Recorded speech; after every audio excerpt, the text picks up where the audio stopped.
Hello and welcome back to another one of these Patreon critiques. Today we are doing JB Films' Black Widow: The Red Room Escape. Now, without further ado, we'll watch the movie once and then we will go over it bit by bit and see what we can say about it. Let's do this.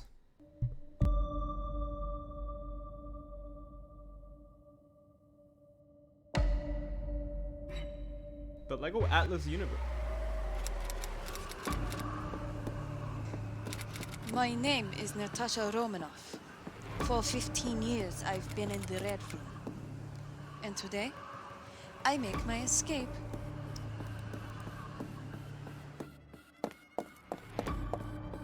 How's the project going? According to plan.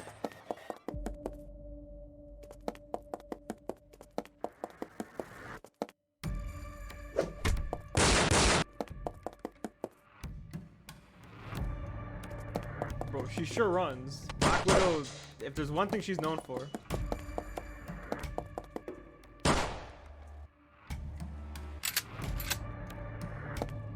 Sir, Natasha has escaped.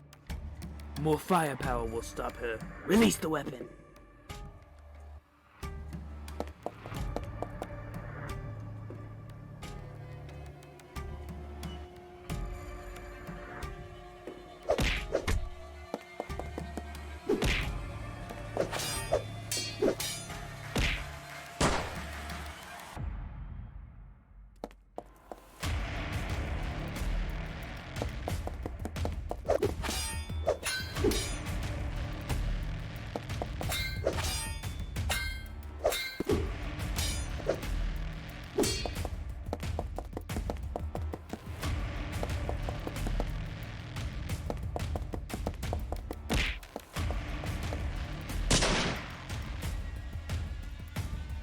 The weapon has been defeated. I'll deal with her myself. Are you sure that's a good idea? She's gonna kill you, bro. She's gonna kill you.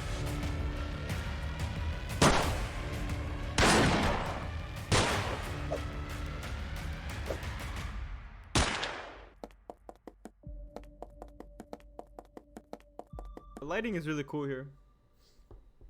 And even here too, yeah, because you can see it like emanating from the inside and it's peering out. Interesting. She didn't like win at the end though. She just kind of ran away. Yeah. She's just like, screw this, I'm out.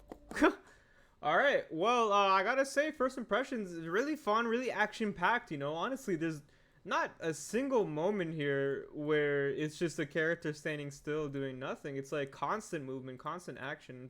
2 minutes and 30 seconds of animation. Well, maybe more like 2 minutes because it doesn't really start getting going until about 20 or 30 seconds in. But still, that's a lot. That's a lot of animation to do, you know, not gonna lie. And the sets are pretty varied. I really like how you have a different, like the lighting, you know, look, the lighting here is blue, whereas the rest of the room is red. There's really a lot of creative lighting decisions here. Cool uses of even just like small things like the muzzle flash, right? Boom, boom. You know, because like the lighting is changed, even though it seems like you're using the same bricks over and over again, it does seem like this compound is a lot bigger than it probably really is in real life. So I think that's cool. And like, again, you have different walls to kind of change the atmosphere and mood. I do think that there's a lot of like good techniques that add to the kind of immersion factor of a film like this. And again, with the how action packed and how high octane it is, it's really fun. Combine that with the multiple different camera angles you got going on all over the place, right? You have a low angle shot here, you have like a sideways kind of like profile shot here, even like, yeah, something like this too, right, where you can kind of see characters moving in from one room to another while the camera follows them. And the fact that the lighting changes a lot with that too, and even small things like this, right, where like he slides in the kind of the same way she does, right here. And I really like, okay, I don't want to be too all over the place with what I'm saying here, but I do like the way she slides in here. I feel like Black Widow is somebody who you can characterize a lot in the way they fight. So, you know, I just think it's a lot of fun. There's a lot of action. There's a lot of action, which is nice to see. And like, you know, for the most part, I don't want to say it's like perfectly animated or anything. There's a lot of personally speaking, I think the animation, it's almost there. A lot of it is almost there, I feel like. I think there's just some issues with some stuttering. Maybe, like, even if we look at, like, you know, a shot like this, for example, the gunshot here, I think you don't need this frame. I think when it comes to a gunshot, it's almost like you have your gunshot, you have the shot actually itself. Like, say, for example, this frame, you see the muzzle flash. And, like, the frame right after you see the muzzle flash, it should be, like, swinging way up already, you know? It's like, boom. And then, like, you know, you kind of settle it after that. But gunshots are insane because of how powerful the kickback is, right? So you got to be aware of that. You got to be aware, like, you know, like, this kind of looks a little bit too slow, like the gun isn't that heavy. And I think, again, like, you know, maybe, like, just the biggest real issue, if we're going to talk about the downsides, I think is just the characters and figures. As you can see right here, right, if we go frame by frame, she is kind of stuttering a lot. You know, every single, what's it called, frame, she's moving in a slightly different direction, so it kind of just looks like she's stuttering if we look at it in motion. These walk cycles, I don't know exactly what it is about them. I think like they're so, the thing is, I like a lot these poses. This is a great pose right here. You can really see how much he's putting weight into the step itself, how much he's carrying himself forward, how much, like, you know, wrath and that, I guess, kind of just urgency you see in it. It's really great. Like, you can really see a lot of just motivation and like pumping and energy coming from these characters, especially the way they move and run. I just think that these arcs and flows are maybe just a little bit off. You know, I think like right here, right, this kind of barely moves from one frame to the next, and the masking job maybe is a little bit there's a little bit to be desired here, right? You see like a big chunk of it kind of just taken out, but you know, that's kind of stuff you just eventually improve on as you further upgrade your equipment and your skill set. So as we can see here, right, the baton, it moves a tiny bit and then out of nowhere, boom, which is not quite how you do it if it was fully introduced in this one frame. You kind of want to introduce it slowly and then lean into just going really quickly, but you introduce it all at once and then you slow it down, and then once again you kind of push it a lot further than I expected it to. Sorry about that, I had a big dinner. Ugh. But despite all that, I do really appreciate the effort that's actually put into every single one of these shots and movements, because like you didn't have to make him jump up like that, you know, like that's masking, and masking is hard, and it just adds a lot to it. Sure, he doesn't quite move the way he should be, physically speaking, if we're gonna get into that. Like, if he's hit right here, then realistically, his entire torso should bend back, but it should all be following his head. So, like, I'd say, you should have his body, like, you know, you have it, immediately just flat on the ground like this in the next frame, right? Yeah, he goes flat. But if he was hitting the head, I'd personally put his arms up like that and maybe twist his torso back so it looks like his head is really leading the rest of the body, right? Everything is following his head, and that's kind of the point that's being knocked around, and that's the point that has all the momentum. So just small things like that. Also, he kind of moves forward a bit from his starting position, right? So like we can see here, we can use this black brick here on the ground as a reference. And when he's hit, he kind of moves very forward. Yeah, he jumps up from this black brick here all the way up to here, which if he was hit in the head with something, he should fly backwards, not necessarily forward. That's kind of just physics. Despite that though, like again, you know, you see things like this. That slide is really phenomenal, I think. That slide is perfect. Perfect arc. You have his body leaning the correct way. And then, yeah, you have the ease out too, right here. You know, he slowly kind of gets his bearings. You even give it a bit more of a slide as he regains his steps, which is excellent. You know, that's good physics right there. It really gives us a sense of the weight. And I like how he kind of transitions right into that run. So let's see this Black Widow walk cycle here real quick. So this is all good. This is following all the rules. This is following everything that you need to follow in order to make like a very smooth, I don't like that term smooth, but I don't know what else to say here.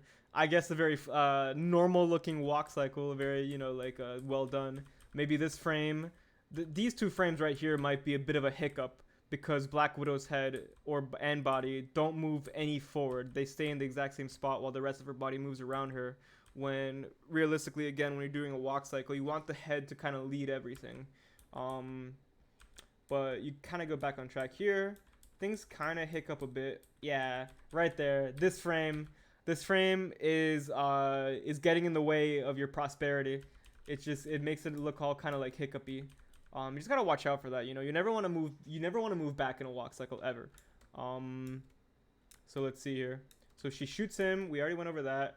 I like this low angle shot. I like even the detail that you put into the background, because you have these extra bricks to kind of, it almost frames him in a way. It kind of gives him a horn here, but I think it's fine. You know, there's effort, right? And that's interesting and that's important.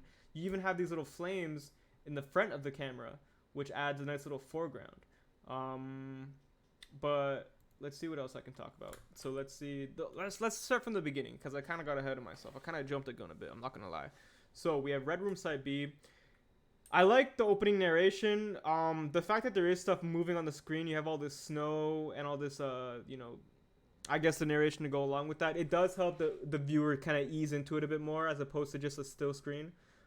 This walk cycle is a little bit, it's a little bit strange, I think. Again, you see that one frame where his head dips all the way back when it should be moving forward, right? Everything should be constantly moving forward, but he dips back. And even here, I think in this frame, if we skip 2 frames back, it's like the same, they're like the same position. So you essentially have 3 frames in a row where he makes no progression in his walk. He doesn't move any forward at all. And that could get in the way of your prosperity, of your uprising, you know?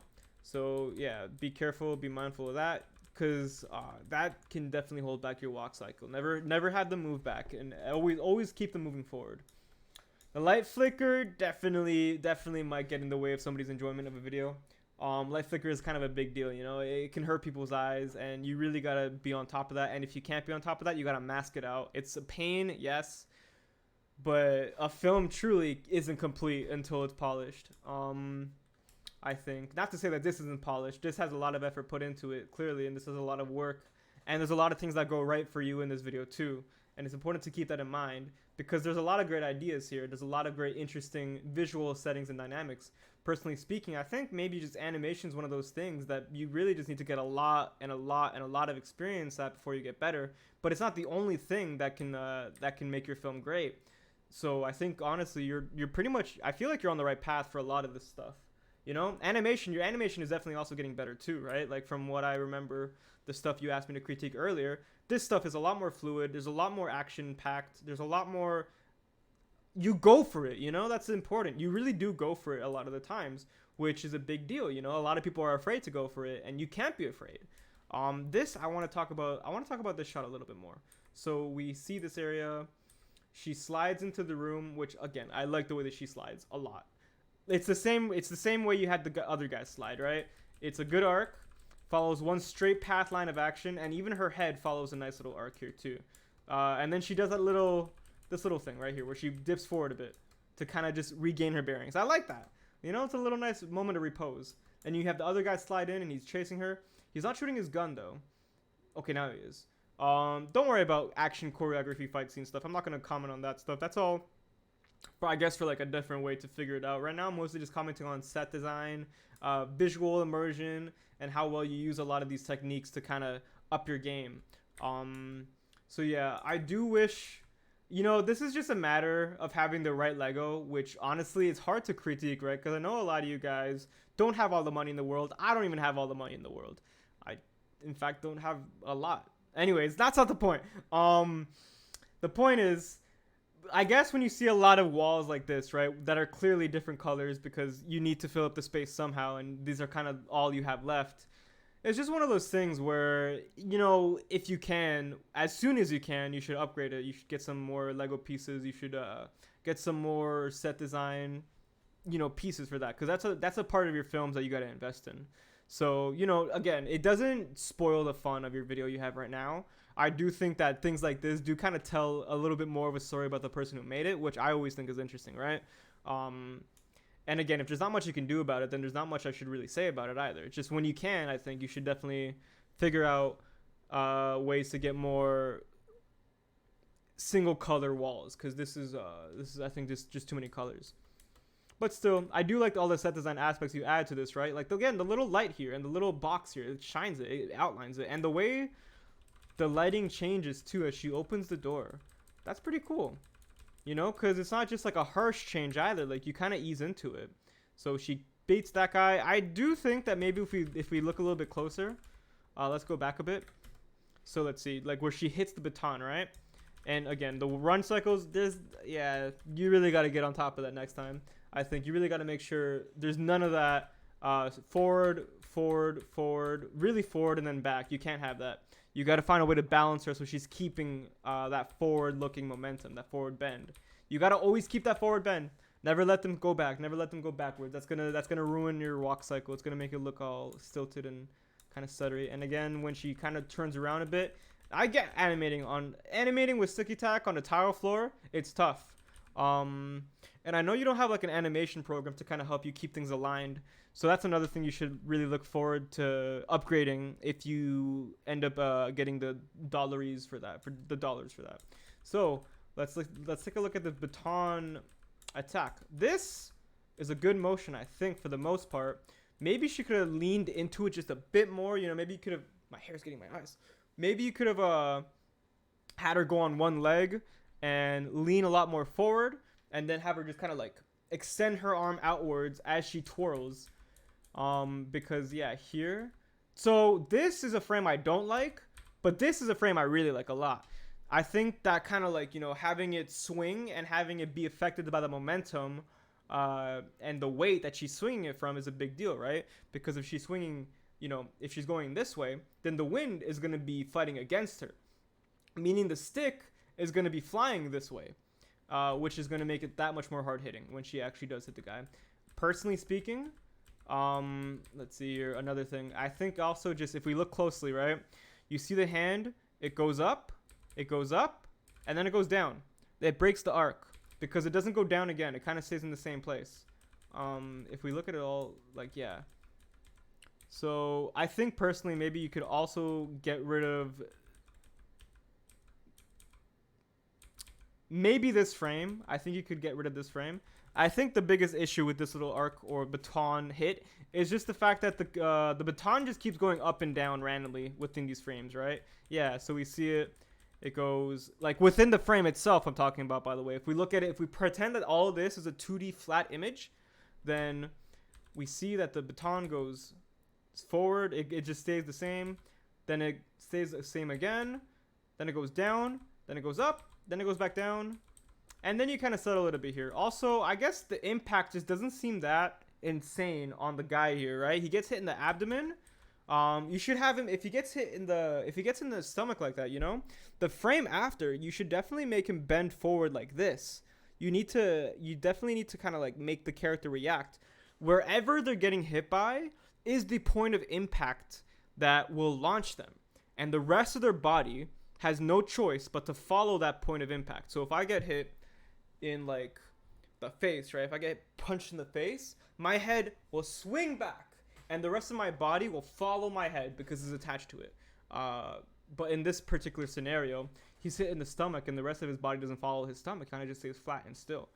Which, I mean, like, yeah, here he kind of bends back a bit, but his whole body bends back, you know? Yeah, it's like he's just kind of stiff. Doesn't really seem like a meaningful hit. So she goes for another one. I do really like the way you transitioned it from like that second hit back into the run cycle. This is a little odd, I think. I know she's trying to dodge the bullets and all, and I do like the bullet having muzzle flash. I think that's a good choice right there, right? You don't go for it every single time, I notice, which I think consistency in your film is important. Not necessarily consistency across all your films, but in your one film, definitely. They should, if one muzzle flash happens, they should all happen. Here is not necessarily a bad, I didn't mean to say bad that loud. So you have her swing, but I guess the issue with the swing is that you don't lean into it enough. So let's go frame by frame on it one more time. I missed it. So let's go frame by frame on it one more time. Damn, bro, that dinner. I had a big dinner today. Damn, I'm sorry. So she leans into it. I think, okay, you have the right idea right here. She should lean back further. I think if I were to make this next frame, I would have her lean back a lot. Like a lot. And then I'd slow it down a bit there so that way you can kind of get the pose. But during the lean back, you stop and you immediately go forward, which breaks the arc that I thought was gonna happen. It's not as satisfying for me as the viewer, because when you're the viewer, you kind of like expect whenever a character does a motion, you almost expect where they're gonna go next, and if they break that immersion in a way that doesn't feel right, it's not satisfying. So yeah, I expect you to go backwards here, but in the next frame you go forward, and then you go backwards again. That is a big deal, I think I notice in your animation, is that it's just whenever your characters do something, sometimes they go forward, backwards, and it's like you need to stay consistent across all 4 of those frames. You can't go forward and forward and backwards again. It's either forward until you slow it down so you can go another way, or it's backwards until you slow it down and you can go the next way. If you change it up like within a frame of it happening, then your audience is going to have a hard time following it, and it's not going to look very impactful. It's not going to look very fluid. Yeah, not only that, but also the timing, the spacing in between each frame changes differently at random. Because if we're just going frame by frame, like it's just not going forward. Let me see if I can find an example real quick of something similar to this being done. I apologize for the amount of time this might take. Let's see. Who is a character that uses all those batons and stuff? Donatello fighting. Let's look at Donatello TMNT fighting. And let's just compare, I guess. Okay. So we have this TMNT Shredder's Revenge. What the hell? Am I watching a movie? Oh, whoops. JB Films, I apologize for this, okay? But this is for the purpose of a demonstration. So let's see if he does any baton hits, right? Come on, bro. Come on. Give me something. I should have had this prepared. This is all on me, 100%. Nothing? Really? Okay. Okay, this is a fighting game. This has to have something good in it, right? Fighting games, if you're looking for something to like, to help with your animation, fighting games are very important. So let's see if he has any like overhead baton swings, right? If he doesn't, I'll just all right. So this is embarrassing, I'm not gonna lie. So, all right. So this is very similar, right? But if you look closely, you'll notice that every single time he moves forward, right? He moves forward, and then forward. He stops there. And then the game lets the little effect here finish the animation for him. But like, it's things like that, right? You just gotta keep a consistent arc and a consistent line going forward or backwards for your characters whenever they do any type of motion. Because whenever you move anything at all in real life, you don't jitter around. It's just very, very important that you keep that in mind. That's just the most important thing. And I think that is the one thing that is keeping your animation from really achieving that next level. It's just like, because for the most part, I think your timing is working. I think your poses are also working a lot of the time. It's just when you get from pose A to pose B, that can sometimes be a little bit, you have a little bit of a hard time. This stuff I think is fine. They're just kind of talking. They're just kind of chilling. The shot itself, I think maybe it's a little bit too low. I know I kind of just glossed over that. I didn't mean to. This is also a cool shot. Again, I like how she walks from one room to the next, and you can kind of see the camera angle follow her. And even the lighting changes a bit, but not too much. So we got this. The guard walks up. And then she does a flip. Now, here's the thing. I think you can definitely make out the fact that it's a flip because you have all the right poses here. It's a little bit fast. I would have added a little bit more time in this particular pose, maybe like 2 or 3 extra frames of her kind of just rotating through the sky. Maybe have her arms flail around a bit more. Maybe have her legs flail around a bit more. But most importantly, I think it's the lift off. I think you should have made her do like a little handstand first, right? I think you should have made her go on her hands and then do the flip, because right now she kind of just does a crazy front flip without any momentum preceding it at all. She just does it by standing, and nobody is that strong. You gotta have like a little bit of a head start before you kind of do something like that. And this little swing forward isn't enough, because if you're gonna use the swing forward, you gotta take out this frame. Yeah, you got to take out this frame where she's going backwards. Again, you do that. You did it again. You just did it again. Just the thing where you have a character moving one way, and then all of a sudden they move the other way. That's just kind of getting in the way of what you're doing here, I think, personally speaking. Just as an animator, you know, it's one of the rules, right? Is always follow the arc, always follow the straight arc, always follow the line, always keep a clear line of animation for your viewers to follow. Though following up, it looks all right. She grabs it and then she just batons these dudes. She kind of just runs through them. I don't think this has that much impact, personally speaking. I think it's just because, like, if they get hit, the next frame should be them on the ground practically. Because if you, like, look, okay, I'm gonna do something real quick.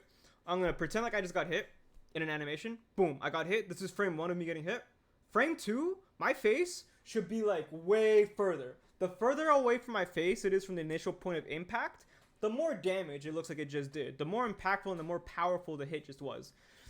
Now, what you kind of do here is they get hit and they barely move an inch. They don't move that much, and then they keep moving slowly right after the fact. So it doesn't make the hits look that impactful. You should have them kind of just blast off the frame after they get hit. The frame after the weapon makes impact. The frame after the impact makes contact, you know? They should just be flying. They should just be out of there. That's a nice little headshot right there. She only kills the one on the left, I guess. She's ruthless, bro. She leaves the other one alive to kind of pick up the pieces. So he reloads the gun. Again, this is fine. There's nothing really like crazy here, but for the most part, I think, yeah, like the rest of it. Oh wait, yeah, there's one thing I wanted to say. Maybe this angle, maybe just cutting off his head a little bit too closely. Maybe it would give him a little bit more headroom just to give the audience some space to breathe. But, you know, one of those things. So he activates this guy. This is a cool little set piece right here, the way this robot kind of just comes out. Grabs a knife. She's fighting dudes, bro. She's fighting dudes. That's an excellent walk slide. That's an excellent run right there. That, everything pretty much flows.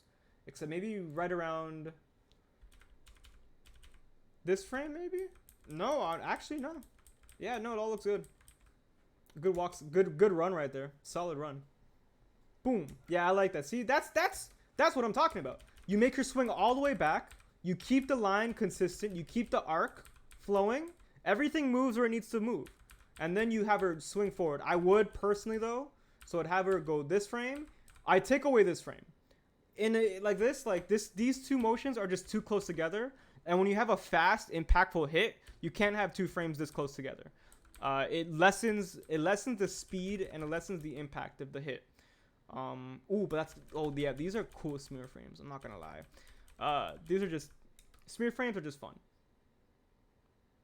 Boom, she shoots him, or she shoots her, but there's no muzzle flash there. That's the unfortunate thing. They gather around, they fight. Let's check out that flip real quick.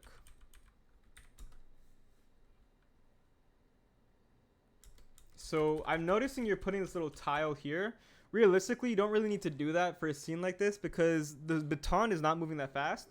When you have a smear frame, you want to use it for like when you have like one motion really quickly, like literally one frame difference, move way over somewhere else, and you want to illustrate a line as the arc of motion, you know? Like, say for example, I move my hand here to here in one frame. Let's say these glasses indicate the smear frame. So, boom. And I'd have this following it to kind of showcase the distance my hand traveled within that one frame that nobody saw. That's typically what a smear frame should be saved for. I don't know if I described that right. Let me know if you want any more info or anything like that. So she flips. I think this is a much better flip than the previous one, personally speaking. But I do think if it were me, I would have gotten rid of this frame, this frame, this frame, and that not that frame. I would have kept that frame. But you don't want her to stop too much before she flips. You want her to transition the run into a flip seamlessly. The flip itself, it's not bad. No, the flip itself is not bad. It's solid. It transitions into the fight. And again, I like the cameras. I like the camera angles, dude. These are really nice camera angles, and I like the way it zooms in and flows. This is cool. Like, you definitely like listen, man. Literally 0 points taken away from due to a lack of effort or whatever. There's so much effort put into this, and it's nice. It's good to see that. It's excellent. You know, you really put your all into it, and it looks good. This, ooh, hold up, that. Let's check that frame out again because that looked nice. So she goes in for the swing, and then, boom. That's nice. I would have maybe taken away this frame, but the way it kind of bounces back a bit around at the bottom, the way you kind of give it time at the bottom, makes it look like it had a little bit of a shocking impact on her. I like how he closes the door behind him too. You didn't have to add that. That's like, what, maybe like an extra hour of animating right there? That's cool. He tries to run away, but he can't. Black Widow is just too crazy, and she shoots the robot. Again, this is a nice shot. Not too much. I already went over that whole fight scene earlier in the critique. Now this fight scene, however, is what kind of confuses me because she kind of just leaves. But that's cool. Again, I like these angles. You have a different sense of angles. Like this, that was cool. This shot, this high up angle really makes it easy. And bro, dude, this scenery here, what the heck? It's so good. I like the way this looks. Maybe I would have like tilted the camera a bit more so it's a little bit straighter, but that's just me. This is still nice. Looks solid. Directed by JB Films. Voice actors, nice.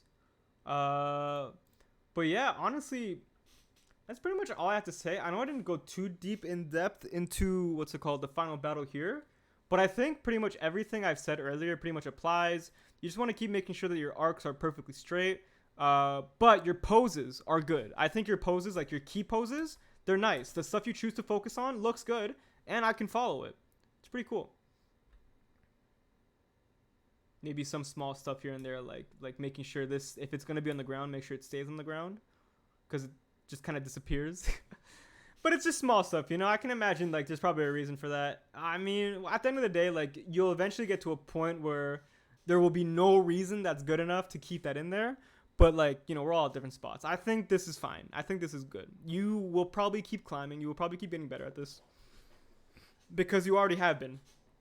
But aside from that, yeah, that was JB Films' Black Widow Red Room Escape. If you enjoyed it, the video is in the description below. And you know, if you want one of these critiques for yourself, check out my Patreon. It's for free. I mean, it's not free. What am I talking about? It's like $1. But yeah, until next time, peace.